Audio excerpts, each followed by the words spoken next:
Well, insurance companies are being accused of abandoning homeowners in flooded towns in central west of New South Wales. Residents are being informed by the insurers that their flood protection policies aren't able to be renewed beyond the end of the year. Some residents could be forced to move as a result. Local mayors are concerned about the viability of their communities as property values could fall due to the inability to get insurance. So joining me live now is the Forbes Mayor Phyllis Miller. Phyllis, thanks so much for your time. I mean, the timing of it is pretty insensitive to say the very least, I would have thought. Oh, it's appalling, absolutely appalling. And Forbes is, the whole of the town does not flood.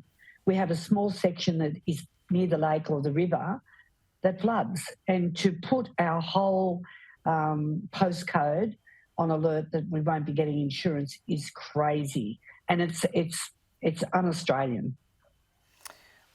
So do you understand why insurance companies can no longer do this? But, I mean, it doesn't leave you in a better position. So what is the answer? Well, basically, insurance, you think about the insurance. I've paid insurance all my life and, you know, I may have had one claim. There's people that never claim on their insurance.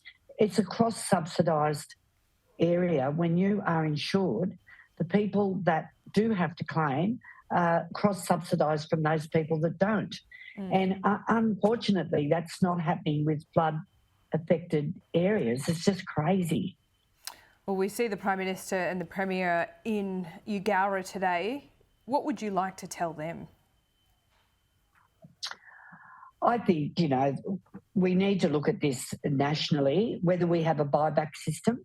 The people that are trying to do the very best by their communities today, we've inherited these problems. We haven't created them. So we all need to put our heads together and work out how we're going to help these people. Most things that people own is their home, not a lot else.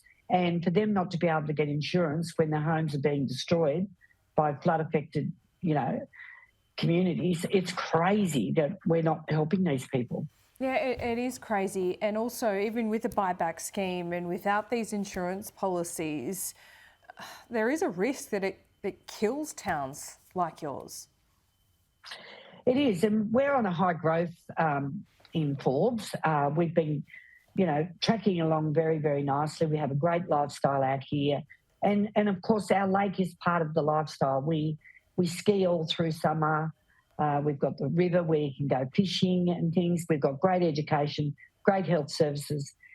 And now for this kind of thing to happen, I'm not going to allow it to stop any of that growth that we're getting, because growth creates jobs and it also gives you services in your community. So I'm not going to let this, you know, I'm not going to lie down without a fight on this one. It doesn't sound like it. Phyllis, you sound formidable as well. We'll speak to the Insurance Council a little later in the program, try and get some answers, solutions to this as well.